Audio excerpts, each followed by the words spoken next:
अस्सलाम वालेकुम, welcome back to carry control के नए लेक्चर में। आज का लेक्चर हमारा यूज़र एंड ग्रुप्स के हवाले से है। तो आज यूज़र एंड ग्रुप्स के बारे में मैं आपको डिटेल से बताऊंगा। तो उसके लिए हम वेब ब्राउज़र पे आते हैं और अपने 5 बार के अंदर लॉगिन करते हैं यूज़र नेम और पासवर्ड के थ्रू।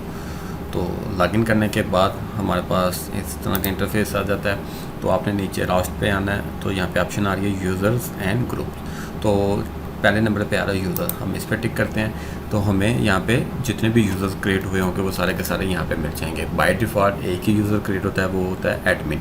और इसके अलावा जितने भी यूज़र हैं वो हम खुद से मैनुअली ही क्रिएट किए होते हैं। तो यहाँ पे जो सेकंड यूज़र बना हुआ है ये मैंने खुद से मैनुअल बनाया हुआ है। अब पहले बात समझना है कि यूज़र और ग्रुप्स की हमें ज़रूरत क्यों पड़ती है।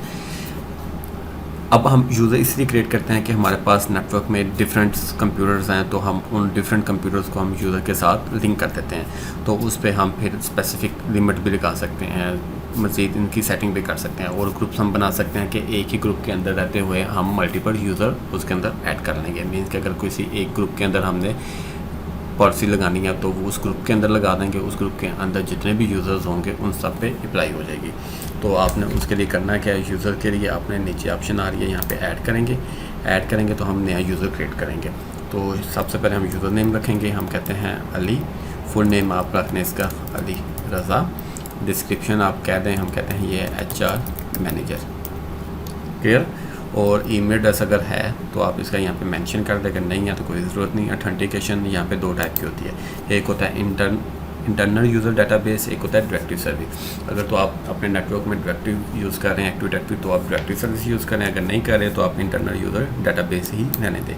मैं अभी इंटरनल यूज़र डाटाबेस ही रहने देता हूँ। यहाँ पर आप पासवर्ड इसका सेट करेंगे और कन्फर्म करेंगे पासवर्ड। और नीचे ऑप्शन आ रही है अकाउंट इज़ इनेबल। तो अगर आप इसको टिक करेंगे तो ये आपका अकाउंट इनेबल होगा। अगर टिक मार्क नहीं करेंगे तो ये अकाउंट आपका डिसेबल हो जाएगा।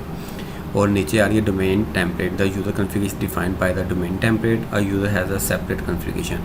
तो हम डिफ़ॉल्ट पे ही रहने देते हैं। और इसके बाद ग्रुप, अगर आपने कोई ग्रुप बनाया हुआ है तो उसको आप इस ग्रुप के साथ लिंक अप कर सकते हैं। तो हम अभी HR का ग्रुप भी बनाएंगे, उसके अंदर फिर हम जितने भी यूज़र होंगे उसको अंदर ऐड करेंगे।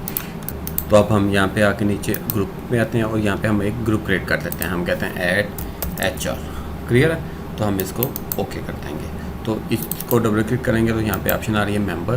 तो आप यहाँ से इसको मेंबर बना सकते हैं। किसका मेंबर बनाना है, हम ऐड करेंगे तो हम कहते हैं ये अली रज़ा जो HR मैनेजर था, हम इसका मेंबर बना देते हैं। ठीक है। राइट में आएंगे तो इसको क्या एसेस देनी चाहिए, एडमिनिस्ट्रेटिव एसेस देनी है तो नो एसेस टू एडमिनिस्ट्रेटिव है बाय डिफ़ॉल्ट, रीड ओनली की देनी है या फुल एसेस देनी है।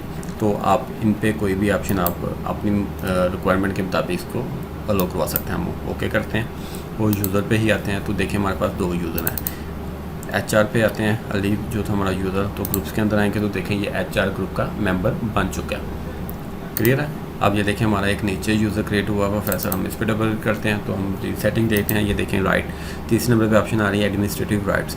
तो आप इसको कौन से राइट्स देना चाहते हैं, एडमिनिस्ट्रेटिव देना चाहते हैं, रीड ओनली के साथ देना चाहते हैं कि फुल असेस देना चाहते हैं। अगर आप इसको एडमिनिस्ट्रेटिव नहीं देना चाहते तो by default no access to administrative, यानी कि ये लिमिटेड असेस होगी।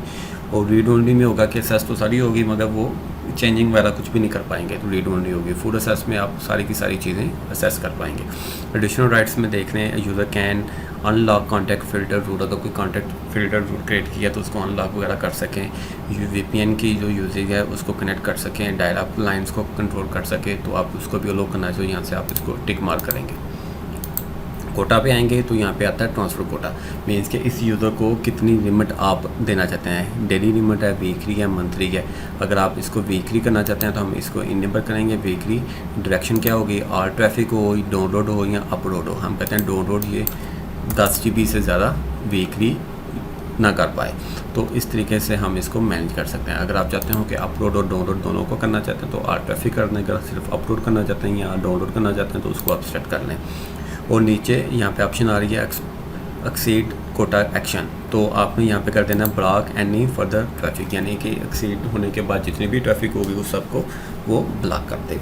तो इस तरीके से आप इसकी सेटिंग कर सकते हैं। प्रेफरेंस में आएंगे, इसको हम छोड़ देते हैं। एड्रेस के अंदर आएंगे तो यहाँ पे आपने ये बाय डिफ़ॉल्ट अनटिक होता है तो इसको आपने टिक करके इस जिस कंप्यूटर का आईपी एड्रेस होगा उसके साथ लिंक अप करवाएंगे। मीन्स कि ये जो यूज़र है ये जो आईपी एड्रेस अपने कंप्यूटर में यूज़ कर रहा है तो उसका आईपी एड्रेस हम इसको यहाँ से लिंक कर देंगे। तो इससे ये होगा कि जितनी भी रिपोर्ट्स, जो भी फिल्टर्स या जो भी रूल्स हम क्रिएट करेंगे वो प्रॉपर उसके साथ लिंक अप हो जाएंगे। तो इस तरीके से आप कोई भी यूज़र्स एंड ग्रुप्स वगैरह क्रिएट कर सकते हैं। मिलते हैं हम नेक्स्ट वीडियो में। अल्लाह हाफिज़।